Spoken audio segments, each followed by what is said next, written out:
Don't fuck up. Don't fuck yourself. Hi, everybody. Welcome to the Rude Cooking School podcast. I'm your host, John Hauser III, and with me today, I have a guest. He is a father, a husband, a guy, a person. He's an IT person, as a matter of fact. He is a lover of Kevin Smith paraphernalia, and he is a meat maniac. He's also a student of the game. His name is Soren Marckwardt. How's it going, dude? Dude, can't complain. Yeah, great. How are you? I'm good. I'm glad to have you on the show. I'm happy to have you here. This is awesome. I'm looking forward to getting into the dirt here. Yeah. So okay, for those who have listened to the show for a while, Soren's name comes up actually probably more than anybody else. He's been a listener for a really long time. But he's been a friend, an internet friend for a while. He's a barbecue guy, and this is why he's here. We're going to talk about barbecue, but there was an episode, I forget exactly which one, where we found one of your relatives. My dad. Was it your, that's right. It was your dad. What episode was that? It was some ramen. In ramen? Yeah, because it was. You found a newspaper article where he was talking about when he was stationed in Korea, they would eat ramen because it was super cheap. That's what it was. And it was a Dallas Morning News article. That's what it was. He used to write into the editorial stuff all the time, and you just happen to find that one. That's so weird. And I was joking about it when I was reading it, and then I just, as a joke, hey man, you wouldn't believe this. I ran across this name. He's in Dallas. Is this person related to you? And you're like, yeah, it's my dad. What the fuck? I was like, so that was back world. with Rebecca then. Yeah, right? Kind of toward the tail end before she went on to other endeavors. So yeah. So yeah, you've come up a bunch of times. You lovingly participate in all of our listener questions, which is always great because I hate trying to I've never faked questions. I haven't gotten to that point. I've always had enough people ask me questions, but right. I know I can always rely on you to give me one or two good ones and a couple bullshit shitty ones, just jokey ones. And I'm like, which of course, but the main reason is because you live in Texas and you are familiar with Texas barbecue.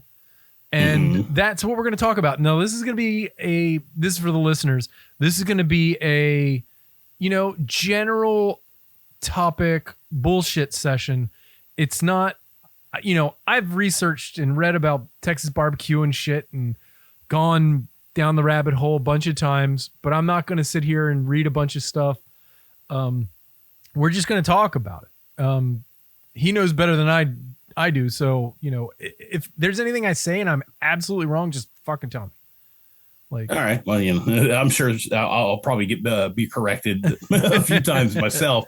I definitely don't know everything, but you can't really know everything because nobody will tell you everything. I don't expect that at all. No. Yeah. There's a lot of secrets. Well, yeah, that's the funny thing. Why? Why do you think that is? Is it because of? Well, I mean, I guess in the restaurant space, it's a lot less. Just kind of from what I've noticed, as far as how the different, because there is a shit ton of barbecue restaurants in Texas, obviously, and I pay attention to the Texas Monthly is a huge publication in Texas, magazine in Texas. It's basically like the Time magazine of Texas is Texas Monthly. Okay. And every year there is I got to pull up his name here in just a second, but he goes around to basically every barbecue joint he could possibly go to throughout a year. And he curates a Texas Monthly top 50 barbecue spots in Texas, which is kind of lofty because there are a lot of restaurants in Texas, barbecue restaurants in Texas. And so with a lot of the restaurants, they do share a little more information between them. Of course, they're not going to tell everybody everything, but as far as the restaurant stuff, they're a little more open minded. When you get into the competition side of things, that's where you get into the secret squirrel, super triple classified. They'll give you a little, but they're not going to give you it all. Are you talking by about any stretch of the imagination? Are you talking about Daniel Vaughn? Yeah, Daniel Vaughn. That's the one. Yeah. For some reason, the name just kind of slipped out of my brain. I get it. It happens to me all the time. It was on the tip of my tongue too, and I was like, it's Dan, and then it clicked in because I got to the Dan part. Yeah, he's literally like the Nancy Silverton of barbecue. Yeah, and I've seen this dude. I've seen that dude like on a bunch of TV shows and stuff. Like, I can't imagine what his cholesterol is. Oh, it's got to be. Yeah, no, it was spectacular. He's keeping like Nordo whatever in business with it. Yeah. But yeah, it's funny too because I guess the last year's number one on his list is literally 20 minutes from my house. Oh yeah, who's that? It's called Goldie's, and it was actually started by a bunch of friends, high school / college friends, who all moved down to Austin to learn how to cook barbecue, and they worked for Franklin, and they worked at like Terry Black's and different the big names in like the Austin, Central Texas area, which is kind of the hotbed of barbecue in Texas as far as like the restaurant scene, because these are the guys that have been like entrenched. They've been like Lockhart and Louis Miller's and stuff that have been around for decades. And so they went down there and learned how to cook. Then they moved back up to the Dallas-Fort Worth area and opened a spot in a town called Cannondale, which is kind of an in between Dallas and Fort Worth. And I think they've only been open brick and mortar for 2 or 3 maybe years, and they got number one. Wow, that's awesome. Like second or third year being open. And for anybody listening, that's Goldees. Goldie's Barbecue. Goldie's. Yeah. And they're all a bunch of younger guys. They're all, I think 20s, early 30s. And they had a dream and they went with it. They got the Franklin thing. It's to 3 p.m. or sold out. And I'm sure it probably sells out before 3. Oh, that's pretty much, if you're not going to like a chain restaurant, it's pretty much there until sold out. So. Yeah. Okay. Because like I'm familiar with Franklin. I've cooked a bunch of the recipes out of that incredible book, which actually isn't like, I don't know if you've ever seen that book. It's not really a recipe book. It might have. It's more philosophy. Yes. It might have 12 recipes in that whole fucking book. Yeah. But it definitely is there's a feel, and I'm going to try to describe it. And, besides his history. It's sort of like an Alton Brown kind of thing. It's more like, talking a little about the cooking and a little more about the method. But I really like that, as opposed to cook until done or cook until 195 or 210. And, I like when you pick it up, it should sort of bend and it should feel like this. You know what I mean? Like, because that tactile familiarity, like when a person that's really familiar with cooking describes something like that, you're like, okay, I know that's a thing that I should look for. Because sometimes temperature doesn't get you there, right? Like temperature doesn't matter. That's one thing I learned early on. And again, I think I would deem myself about 2 clicks above like a good backyard cook. I mean, I'm not trying to like toot my own horn or anything, but I think I do pretty decent barbecue, given that I have limited resources at home, at least. But I learned a lot over the research and reading and watching YouTube videos of all these competition guys and all these restaurant cooks, the big names and stuff. Is you don't cook to temp, you cook to tenderness. Right. Yeah, I've only cooked a couple briskets on my rig out back, which is it's an offset smoker. It's not huge, but it's enough to fit in a Baltimore City backyard. Sure. And it's been hard because my smoker box is not that big. So it's like trying to keep the temp up is probably the hardest thing. But after a while, it's like, it doesn't matter about the temp. I mean, it doesn't matter about the temp. It just matters if the meat gets to the point, right? Like, sure, yeah. I mean, because the meat's only going to take on smoke for a certain amount of time before it basically just starts to cook, and you're not going to get any more smoke in the meat. Right, and you don't want that much smoke in the meat anyway, right? Like, no, there's kind of a fine line there, before that, and the smoke itself is a big factor as far as how the flavor of the end product is going to be, because you don't want a bunch of thick, like, black smoke or a bunch right. of, yeah, you want that. They call it blue smoke. Yeah. Blue smoke. Yeah. I'm always like the clean blue smoke. Yeah. And that means your temperature is right where it needs to be. So it's burning, but it's not like smoldering, and it's not on fire, because fire creates like, what is creosote. It? Creosote. Thank you. Yeah. And that doesn't taste good. That's really like, it's like licking a light pole. Yeah, yeah. And then if it's smoldering, then it's just real smoky, and then that creates just bitter. Yeah, it's acrid smoke, right. And it gets really, really bitter, and it'll really screw up your bark in a big fat hurry. So okay, I know we're all over the place, but this is just how it's going to be, guys. I'm sorry. So what you're sorry, my brain is just me too. We just went from like Texas month. Yeah, it's just the way the conversation is going to go. But I'm gonna try to mine you for clues. So sure, like instead of having it full blown fire and shut down smoldering, how do you want it to look? Like you want a decent flow of air, but not enough air to where you got like a fire in your firebox, which sounds really funny.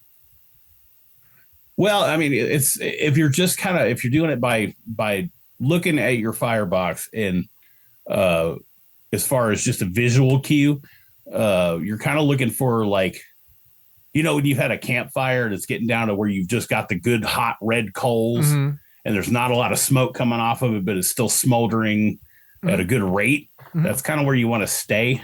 That's a good pocket, because you're not getting any of the acrid smoke from the fire dying down. So you kind of want to start with a bunch of wood, let it burn down to kind of embers, and then add as you go.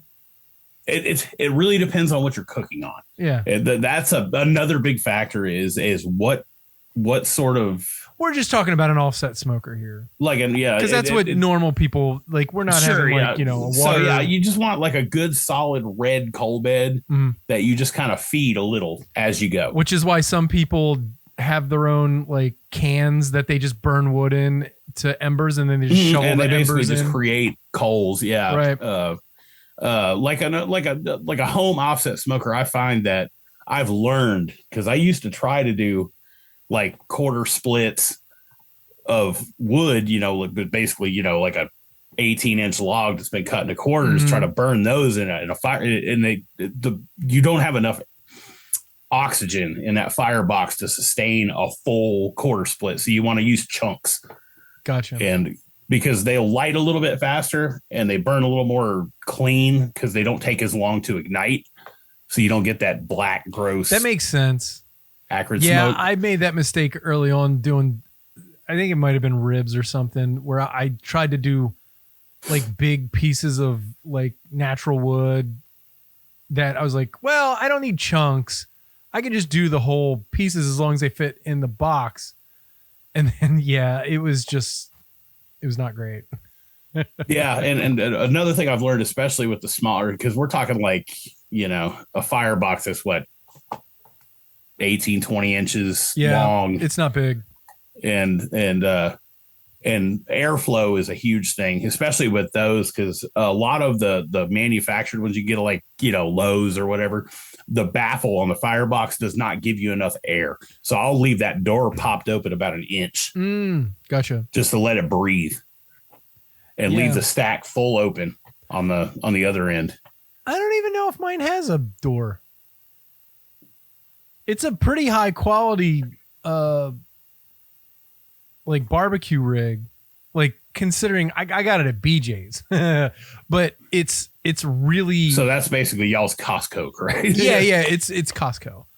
But it was a really weird it's by a company called Landman. Okay. Landmann. And I swear to God, they only sold this thing for 3 or 4 months. Because it's a heavy duty. It's not like a thin, it's rolled steel. It's very heavy. Yeah. And that's good for heat retention. Right. And it's a really solid thing. Like I could put a whole suckling pig on it, no problem. That kind of, it's that long. You know what I mean? Like, I got you. Yeah. Probably it's similar to the one that I sort of 5-6 learned feet on. Long. Yeah. It's not huge. It's not like, yeah, that's very similar to the one that I actually learned on when I first started doing it. And just like Aaron Franklin said, that, it's like, I cooked a lot of real bad barbecue. Yeah, before. No, me too. Yeah. But it's a very similar setup. I know how to stay in my lane with my grill now. Like I know what it does well, and smoking most of the time isn't good. I still do it a few times a year just to try to do stuff. And I always go with the Franklin method, which is always easy because there's never like the thing that was freeing about his thing was the whole bullshit about like rubs and like all that stuff where he's like, yeah, I just do salt and pepper, which I don't believe him, but No. Yeah. Salt and pepper, and the rumor is that he uses Lowry seasoning salt. I wouldn't doubt it. Why not? I use a lot of people do, and they're fully like, yeah, that's we use seasonal. I use seasonal, McCormick seasonal. Yeah, hell yeah, I love that shit. Yep, I keep it in the cabinet too. It's in my barbecue bag. It's the MSG. I also use MSG. Me too. Yeah, when I make that stuff at competitions, MSG goes around like bags of yayo. Oh, I bet. I fucking bet, dude. It's just like I got the stuff. Yeah, fucking yeah. MSG is incredible for meat. Like the way it just makes it taste. It's powdered umami. Yeah, which is it just brings it all out. It's incredible. Mm-hmm. And that's the hugest difference between home cook and restaurant barbecue and competition barbecue is the way you season things. Okay, then get into that. What are you talking about? Let the people know, because I have an idea. Right, of what you're talking about. You go in, you watch, say you got I do chuck roast all the time. We call it poor man's brisket. Sure. I will smoke a chuck roast just like I smoke a brisket, and I'll break it down and make sandwiches or chili meat, out of it and stuff. It's fantastic. But when I cook it home, do you cook it till it falls apart? No, I cook it till it's tender. Till it's bendy. Basically. Yeah. Okay. Yeah. Basically, I'll cook it until I can probe it tender. Because I just keep an instant read in my back pocket while I'm cooking. Sure. And I'll just probe it, and once it goes in, kind of like like a nice rare steak. Mm-hmm. That same tenderness level, I'll take it off and let it rest, and I'll just slice it up against the grain or across the grain, and it eats like a cheap brisket, but it's still good. Yeah, I love chuck roast. I make burgers out of it all the time. Mm-hmm. Yep. But as far as the stuff people do at home, you see your recipes for your home barbecue. It's just, or even restaurant barbecue. A lot of people just do salt and 16 mesh black, black pepper. As far as Texas goes, I can't speak to other regions really so much, but by the way, just to cut in real quick, for those at home, 16 mesh black is the size of the pepper grain. It's a pretty heavy textured. It's not. Oh, sorry. It's not like super powdery. It's not cracked black pepper. It's somewhere in the middle. But that when you get barbecue and that you can kind of chew on a little bit of it, that's what 16 mesh black pepper is. Go ahead. I'm sorry. It's no, you're good. Thank you for clarifying. But no, it's actually it's pretty coarse. But they'll do just some kosher salt and some 16 mesh black pepper and maybe some garlic powder. SPG is the biggest keyword you hear around. Is salt, pepper, garlic. But when you're doing competition, the judges who are actually going to be eating your food get 1, maybe 2 bites. So you're going full Nigel Tufnell with the flavors. Sure. Yeah. You got to. You got to crank it to 11. These dudes are injecting It's interesting. I never thought about it that way. Mm-hmm. So, okay, I have a question from this now.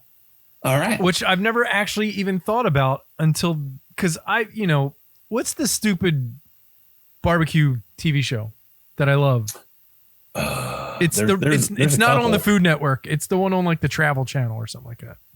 I know with Barbecue Masters with Tuffy, Barbecue Pit Masters, Okay, yeah. With Myron Mixon, Tuffy, sure, and actually Franklin's on that too. Yeah. I never thought about this, but like, okay, could you sit down with a half a rack of competition ribs and eat all of them? Ribs maybe, brisket no. Because it's so overwhelmingly like... It's so seasoned. Right. Because you want to kick these people in the teeth. Huh. Because they get that one bite. Right. And you want it to be, I mean, top to bottom, nothing but flavor. That's really funny. I've never even thought about that.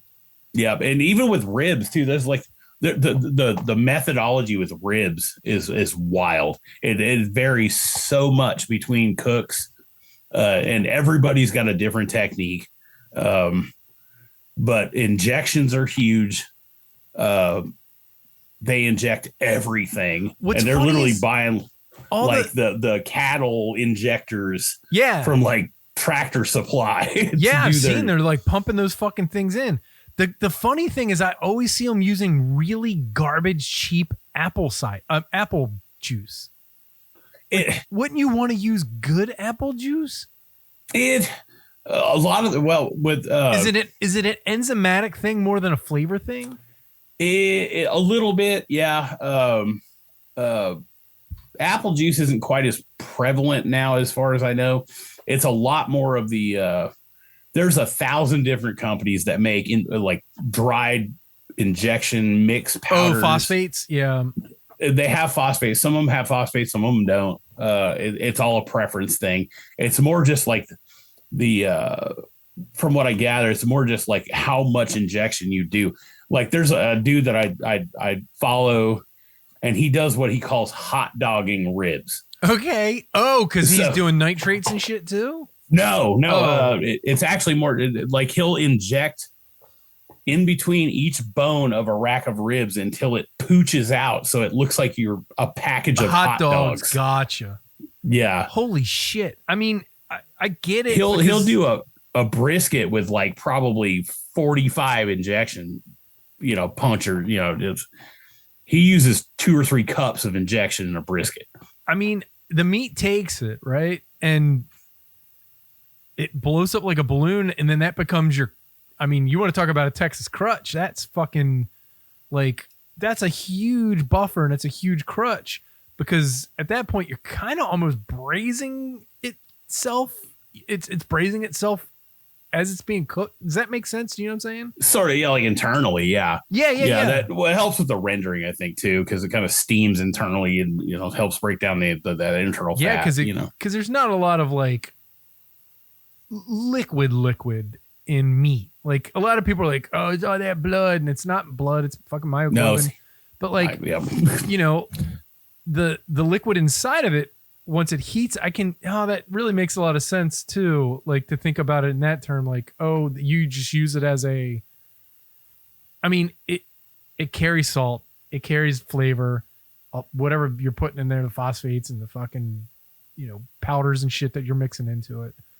But, when it heats up, I guess it does melt fat a little quicker than it would if it wasn't a little lubed up.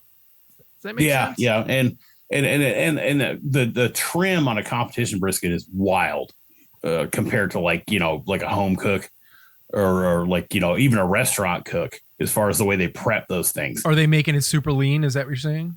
They trim it down to, they'll take like a 10 or 12 pound brisket. Like, of course, these are generally super prime, Snake River or like Creekstone kind of briskets, and they'll break them down to where it's basically the size of about a rugby ball. Holy shit.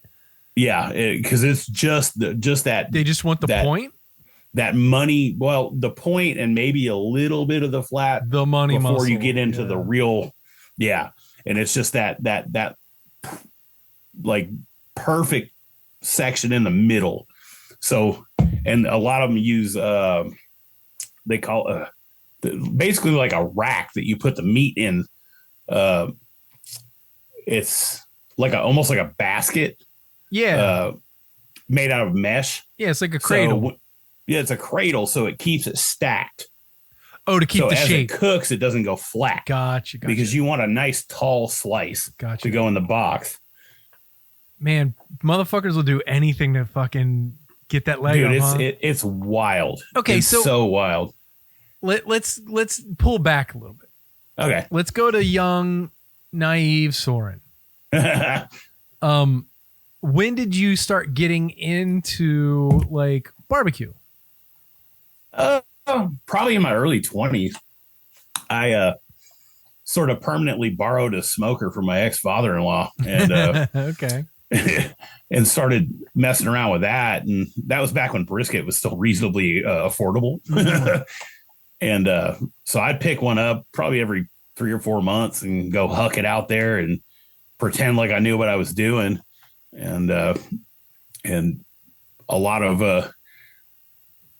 wood, a lot of time, a lot of beer, a lot of yeah. And it was like, oh, this looks great. And about half the time it was borderline inedible, but but then I nailed a couple and I'm like, all right, cool. Like that's sort of more how you do it. And then with the advent of this, the early 20s, we didn't really have so much YouTube. And so that was sort of infancy back then. But as I got more into it and started doing more research, I was like, okay, so this is what I'm doing wrong, which is everything. Yeah. And so, just sort of went from there and sort of just practiced and tried to develop some techniques and things. And so far, I think I'm doing all right. Yeah. And you've actually entered some competitions, right? Yeah. My brother competed. He still competes too. Not as much as he was, because it's not a cheap hobby. I can't imagine it is at all. No, it's not, because I've entered a couple competitions myself, and it's, out the door just to show up. Between the meat and the travel and the entry fees and stuff, you're looking at $500, $600, $700. Yeah, just to show up. That's fucking crazy.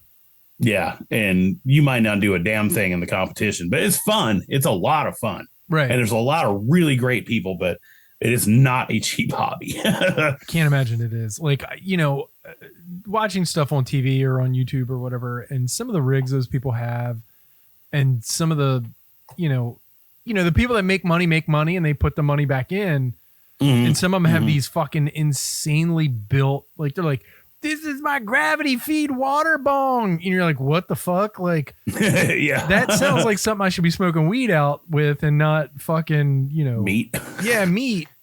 I'm sure you could smoke weed out of it somehow, but yeah, like some of those systems are crazy because you got regular stick burners, you got the gravity water things, you got pellets, right? You got am I missing? There's a couple other ones that I'm missing, but so yeah, it's the primarily what you'll see around here. At least I can't speak to organizations in other parts of the country because there's about 900 different sanctioning bodies. But down here, at least in the northern half of Texas, you'll see, like big trailer offset rigs. 500-gallon propane tank kind of rigs. Mm-hmm. And then occasionally you'll see like a rotisserie. But a lot of the cooks, a lot of the cooks here lately have been moving to drums. What do you mean? Just regular? They're literally basically what is a modified 55-gallon steel drum. Okay. That has stacks built onto the sides of it that feed air down the sides into the bottom of it, and it's an upflow, like convection. And so instead of the smoke going across it, it's coming from the bottom up and through and around, up and out. Yeah. Oh, gotcha. Okay. And it's literally, they call them down here, we call them UDSs, or ugly drum smokers. Okay. And but there's some real pretty ones. There's guys that build some real high end ones because they get like, they'll have like the tubes, the barrels made like bespoke, so they don't have the ridges like a regular drum would have. And how many, and they powder coat them, and how many asshole tech bros are into meat smoking at this point? Oh hell, who knows? It's got to be like, with the advent of pellet grills, it's sort of it's anybody's. I mean, game. in terms of competition. Oh, competition? No, well, not in my experience, at least. Competition, it's a lot of. Oh, it's just kind of for the love of the game, people. Yeah, a lot of professional. You get firefighters, you get blue collar people, and just people that love to do it. Yeah. Hey, and then you got some people that have a lot of, they're retired and they have time, and and they'll do 2 competitions in a weekend. Yeah. I mean, I can't say shit. I'd spend money on guitars, so. Yeah. I mean, if you got it and you like doing it, you might as well. Yeah, make yourself happy. Trade up. Yeah.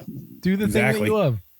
But yeah, I mean, the drum smokers are a big thing. Even my brother, he has an offset trailer pit that he actually won in a raffle. Oh shit!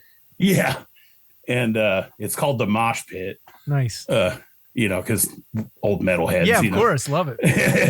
And doesn't have Pantera written on the side of it. No, but he got a laser cut metal thing to go in the firebox that says the Mosh Pit. I was really hoping you were going to say he's got a diamond cut Dimebag Daryl, Diamond Daryl at the time. Yeah, they're from Texas. It's the. Oh yeah, for sure. They're literally from 15 minutes from my house. So, fun fact, I have a CD signed by them because I met them when I was 16. Oh, I met super nice dudes at the time. Yeah, I met them at a Queensryche show. Somehow weird. or another, we made our way into their suite at the show. That's cool. Because people who knew people, and so I met Dimebag and Vinny, and but that's when they were in Damage Plan. After Pantera. Oh, okay, gotcha. Anyway, I've seen Pantera twice. One in 1992. I was very young, and it was in a ballroom, and it was insane. There was like at the most 300 people there. It was fucking crazy. And then the next time I saw them was like 4 years later with my brother in Indiana, and they were opening up for who'd they open up for? Megadeth. It was yeah, that was a quick glow up. Pantera won on second. White Zombie won on first. Oh, and I saw Pantera and White Zombie in 19. That was my first show. My first actual concert was Pantera and White Zombie in 1996. That's when I saw them. So yeah. So they must have been on. We saw the same tour, I guess. So but did you see Megadeth? No. It was Pantera and White Zombie and some other bands that didn't matter. Megadeth was the headliner, I think. So yeah, weird. Yeah. And then I got a Megadeth. My brother bought me a Megadeth shirt, and I was like, I didn't really want this. I wanted the Pantera. Yeah, well, I actually, with my money, I actually bought a Nirvana shirt, and he got really mad at me. He's like, hey, fucking shit. And now every high school kid in the world is wearing them. Yep. But I got the cool one with the seahorses, man. Yeah. Anyway. Yeah, go ahead. We digress. Sip break. Yeah, so the thing about competitions that are weird, and now I'm like, it's really funny that I just had that weird mental breakthrough that I didn't think that like you couldn't eat a bunch of that meat because it's really just beauty pageant, right? Like it's not day-to-day like restaurant quality or, regular barbecue. It's show barbecue. Pretty much. Yeah. I mean, you're definitely gilding the lily with that because you have such a limited amount that you're actually going to taste. And you're dealing with primarily judges that are volunteers. Yes. And like you said, they only get a couple bites. So it's got to be memorable. Mm-hmm. And like to sit down with half a rack of ribs that are like really sort of pumped up like that would be really, really like kind of trying on your palate by the third rib, I'm assuming. Oh yeah. My wife actually, she judged at because we were there and they needed judges, and it's kind of, open season if there's not enough. And she judged at a competition a couple of years ago, and she was like sick full by the time it was over with. I mean, I've judged a bunch of food competitions, and it's just kind of what happens. Like people are like, oh, that sounds so awesome. I'm like, do you want to throw up in your mouth a bunch of times? Because right. I've done so many chili cook-offs and fucking like, oh, chili cook-offs are the worst. But like, because there's always that one person that's like, try my vegan chili. This one's good, I promise. And you're like, I guarantee you it's not. I can tell. And that's not to say that I haven't had good vegan chilies, but it's always the people who are like, trust me, it tastes amazing. I'm like, I don't trust you. It's always the people that are like, this is vegan. I don't even try to make it taste like meat. And no affront to vegans at all, but this is the ones that are really stuck into it. They're like, I make the best vegan chili. It's always the worst. The worst ones are always the ones that are like, it tastes like meat. Nope, I don't want it to taste like meat. Just it's own vegan it. chili. It should taste like peppers. That's what it should taste like. Yeah. And make it how you like it, not because you think it's going to taste like meat. Yeah, exactly. Okay. In competition that you've done, what do you primarily cook? Brisket? Well, the sanctioning body that we cook with currently is called Outlaw Barbecue Association, and it's sort of what happened with the Outlaw moniker is because we used to cook with IBCA, which is International Barbecue Cook Association. And they did something a few years ago to change the way they sort of weighed the scoring, and they implemented some new automated scoring system to like tally points. Anyway, long story short, it's super convoluted, but it pissed a lot of people off. Okay. And they broke off, including a lot of the people that were part of the other sanctioning body, and they started their own. Well, that makes sense. And it's been going strong now for 2 or 3 years. They've been growing and growing and growing. But as far as as far as this goes, you have 3 categories in the competition. It's chicken, ribs, and brisket. Okay. And that's full stop. They'll do some side stuff every now and then. They'll do they call it jackpot beans, which is basically pinto beans that are done, your style. You have to start from a dry bean and whatnot. And nothing in the cup you turn in can be bigger than the bean. And I actually did that and took second place the first time I did it. Nice. But yeah, it's brisket, ribs, and chicken. So the chicken, you have to turn in a half chicken, fully jointed. Basically, yeah, the spatchcocked half chicken. Wow. Okay, that's interesting. Not a whole chicken?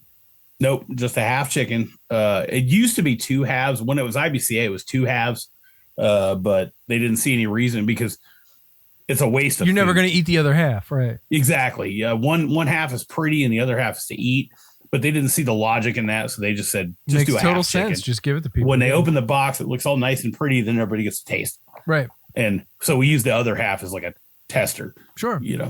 And then ribs, 7 ribs. Okay. They have to be St. Louis. And they have to be laid in a box a particular way. They have to be meat side up.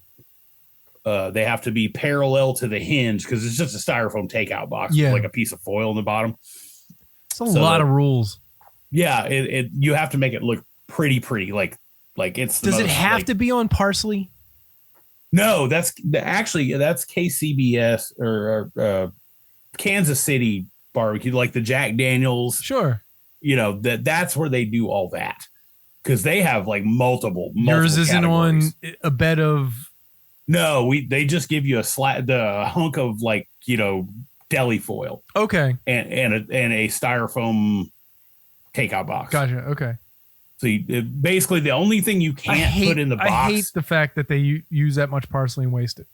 It's parsley or kale or kale. It's usually parsley. Looks.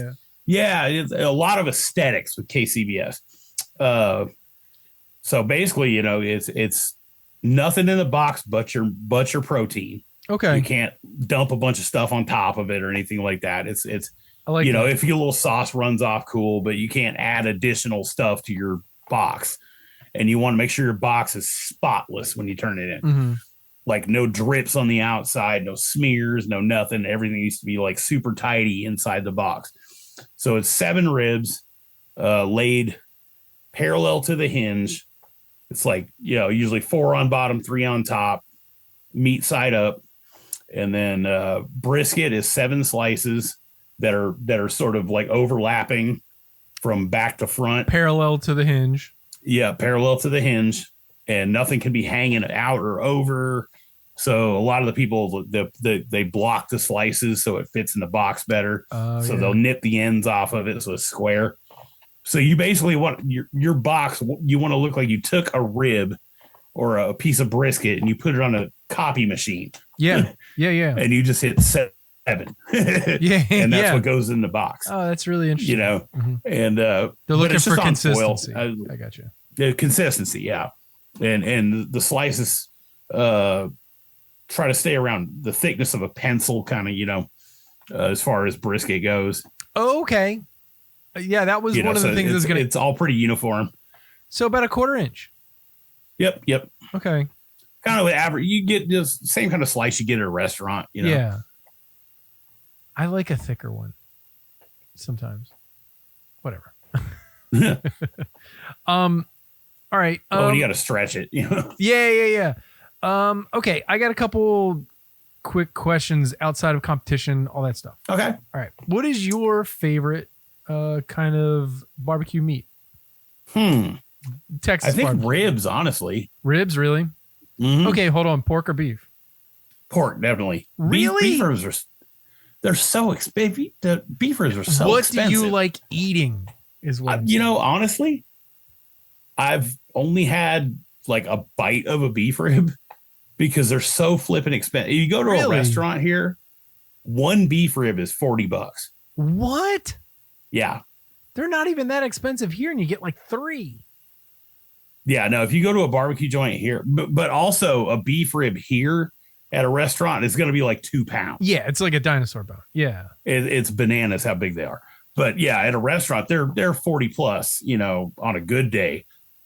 And they usually run out by about noon. Which is crazy because I would think that beef ribs would be like a pretty big, I guess to get all that meat on it, it's a different cut because I've bought beef ribs before and they're just janky and thin, and that's not fun. Well, you got the back ribs and then you have the plate ribs. Right. And the plate ribs are the ones that you're looking for. Those are the dino, we call them dino ribs. Right. And so pork ribs. Yeah, I love a good spare rib. A well-cooked spare rib. Sauced, unsauced. I like a little glaze. What is your glaze?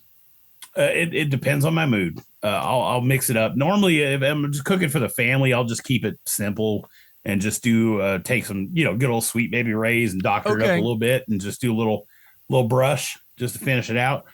I'm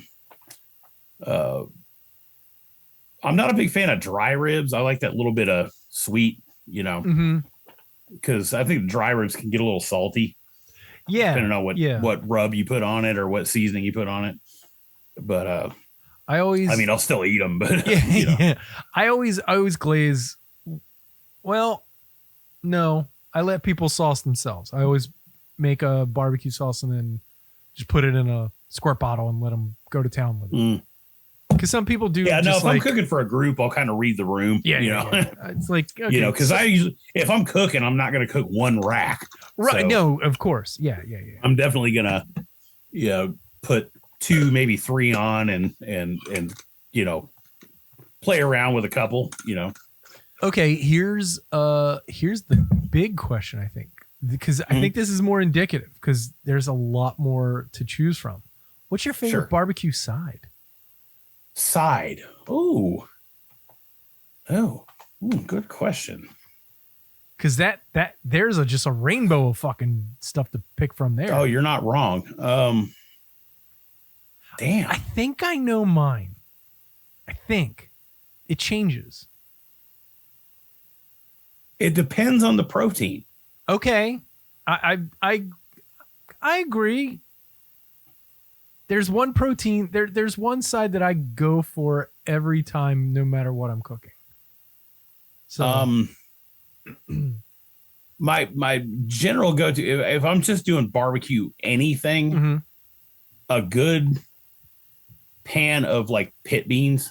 That's my go-to. Yes. You can't beat it. And I'll throw, I mean, if I'm already got the smoker going, I'll throw them things on there with it, And they're malleable. You can change the flavor profiles on them pretty. Oh, sure. Easily. Yeah. It's a blank. They don't canvas, have to. They don't have to be barbecue beans all the time. Like I really enjoy the sort of Franklin version, which is, again, salt and pepper and then chili. Well, like the pinto beans, chili beans. Yeah. And it's, what is it? It's salt, pepper, chili powder, onion powder, garlic powder. I think that's pretty much it. And then there's like maybe a little something else in there. But yeah, I'm a big fan of like. I like a lot of. I grew up on like a sweeter kind of baked beans kind of thing. That's sort of I like a sweeter, smokier. I grew up with those too, but I think the baked beans they got too sweet in my family, so it was like eating fucking molasses or eating more like maple syrup beans, and it's like. Yeah, to be fair, like the I cook a lot for my wife's family, and they have decided that I'm like the king of whatever. I don't know. That's yeah. But I when I do baked beans to take over there, because they always ask for them, I get 2 cans of the Bushes, just straight up, the Bushes baked, but I doctor them up a lot. Yeah, sure. Yeah, you have to, because those things are overwhelming. Diced onion and some bacon and like some yellow mustard and a little bit of ketchup, brown sugar, some Worcestershire, and then I hook them on the pit. Yeah. And just let them take up the top layer to get a little smoke on it. Yeah. And they can't go wrong. It's always a hit. So. I'm always a giant fan of the, like, I guess like the onions and barbecue, even raw onions and barbecue. Like, have you heard of Maryland pit beef? Yes, absolutely. Okay. Chaps, yeah, but have you ever had it? I have not, but okay. I've definitely seen a lot of like vlogs and things like, about pit beef. That would be a thing that you could do at home for people listening, and for you too, like to like show off for people, like, hey, check this out. It's fancy, but it's not. It's like fucking burnt out. It's like what? It's like round, eye of round. It's eye of round or sirloin or something like that. It's eye of round normally, and it's rubbed, and then it's let to sit overnight, and then you rub it again to kind of build like a little bit of like crusty stuff on the outside of it. Mm-hmm. Yeah, and then you just kind of hot smoke it like kind of. Yeah, it's like an open pit. Yeah, kind of hard and heavy. And you want it rare in the middle. Oh, like prime rib, yeah. Oh, I mean, but like you're only getting like a little bit of like, because those things are fucking huge, right? Sure, yeah, like a basketball, big old hunk. You're only getting like an inch of like I guess, and then the rest of it just grades out. Some people really like the end parts because they like it cooked more. Those people are maniacs. And then the really rare stuff, as long as you get some of the bark, is really good. And then it's horseradish and raw onions and mustard. I'm a mustard. I mean, I'm not mad at any of that because I love all of those things. And then there's a thing called tiger sauce, which is just mustard. I mean, mayonnaise and horseradish with a little bit of mustard in it. But yeah, it's really easy to do, like if you know your way around a grill. But again, beans. That's where I actually like sweet beans, because my wife and I went to Chaps like 2 months ago, and we got sandwiches, and then we got the beans, and I was like, ugh, these fucking beans are so sweet. But then once we started eating it because it's kind of bland, it tastes like meat, right? There's nothing. Yeah. Once you get in the middle of that, there's nothing going. There's no injection. Sure. Yeah. So, yeah. It's really just weird. beef. Yeah, exactly. It's like, okay. And then I guess we're gonna end on this. I'm gonna ask you one more question. All right. And you know what this question is? I think you're gonna die tomorrow. Oh God. Oh, you're gonna blow. I was not prepared. You're gonna go out. You're gonna go out to make some ribs. I'm sorry to tell you this. It's a terrible situation. I'm sorry. You're going to make some ribs that you love so much. Your beloved ribs, and somehow there was a gas buildup in your barbecue, in your container, in the thing that you cook your ribs in, and when you go to light your chimney, the whole fucking thing, it just explodes. I think pigs were getting their revenge. They probably put some gas in it. They know it was heavy. You know. So you're now dead. Damn, but nothing. As soon as you die, there's a switch that happens. You go back 24 hours. You get to have one dinner. Holy shit. What are you going to have? Oh, man. And this is going to go completely off topic. You didn't even think of this? God damn it. As much as you listen to this show. I know, but I was not expecting that. Because you haven't done this in a while. I literally do it with every guest. Well, guest, yes, but I've been listening to you and Evan for. Oh, well, yeah. He's not a guest. He's terrible. I know. Okay. This is going to be completely off topic. Okay. No. That's what I want. I want the truth. Like it. I don't want you to be like, oh, ribs. Unless it actually is ribs. No, we're taking a big fat left turn here. Okay. I want Caesar salad. I mean, you had the right idea with salad. Okay. Oh, however, shit. Okay. Papaya salad.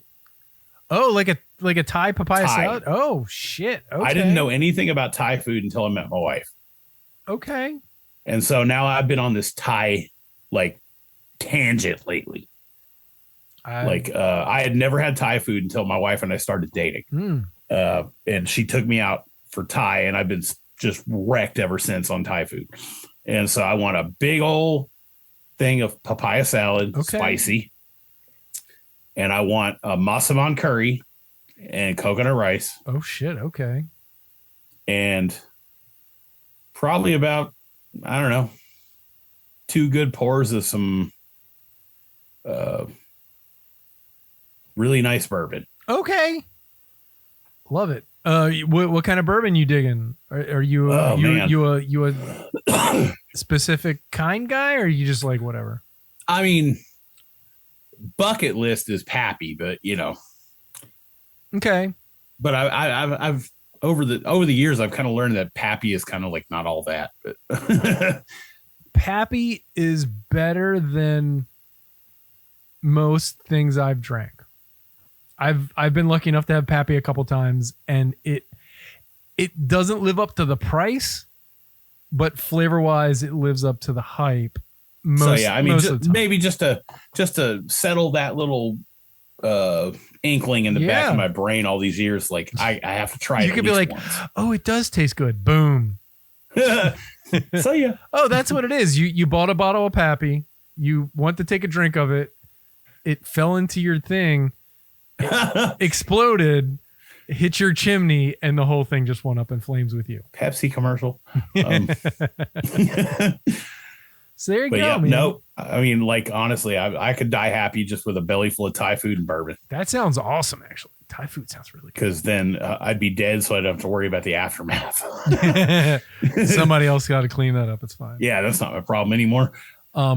Well, dude, I appreciate you coming on. We'll have to do this again because we didn't. I don't even feel like we even scraped. Like I said, this is a deep pool, man. It very much is. I could talk to you about barbecue all the time.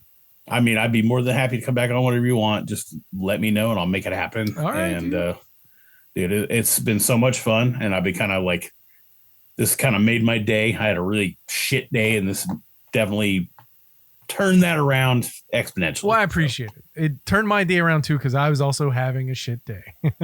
And I see you have fantastic tasting glasses. Oh yeah, yeah. We're both kind of rocking full frames. Yeah, yeah. Rocking. I don't have the Ray-Bans, but I got the Nauticals. Yeah, mine are Ray-Bans. They're the Wayfarers, folding Wayfarers, as a matter of fact. They take them and they kind of fold up. I need some of those. Yeah, they're pretty sweet. Nice. I've been wearing these sunglasses for 20 years. So when I actually had to get real glasses, I was like, yeah, why would I get anything else? Stick with what you know. Yeah. So, all right, dude. Well, I appreciate you coming on. We will definitely have you back on, probably sooner than later. And I would like to thank everybody for listening to the Rude Cooking School podcast. You'll hear me on the back end talk about other things, but for now, thank you for listening to the Rude Cooking School podcast. Stumbled on that. My name's John Hauser III. Don't yuck my yum. I'm Soren, and hopefully I'll be back. There you go. I think it's going to happen. All right. See you guys later. Peace. So thank you for listening to the Rude Cooking School podcast. I hope you've enjoyed yourself. If you want to join us on the interwebs, you can find us at Facebook. Just look up Rude Cooking School. You can join us and have a blast sharing memes and being silly and asking questions and looking at other people's recipes and being jealous. But then they'll give you the recipe and you'll be happy about it. We're also on Blue Sky. I'm at Rude, Rouxde, and also at Rude Podcast. Find us over there. I post more there than I do. I post more on the Facebook thing, but more than any other of the socials, I'm getting off of Instagram and other things. So come and find me at Rude Podcast or at Rude on Blue Sky. If you can, tell your friends, tell your family, tell your coworkers, anyone who is into cooking or food or eating or food history or podcasts or just lonely and want to hear an asshole talk to them. Just let them know about the podcast. We really appreciate it. We don't pay for advertising, and word of mouth is how we get around. So, that said, thank you for listening to the Rude Cooking School podcast. I'm John Hauser. Don't yuck my yum. I'll see you next week, and peace.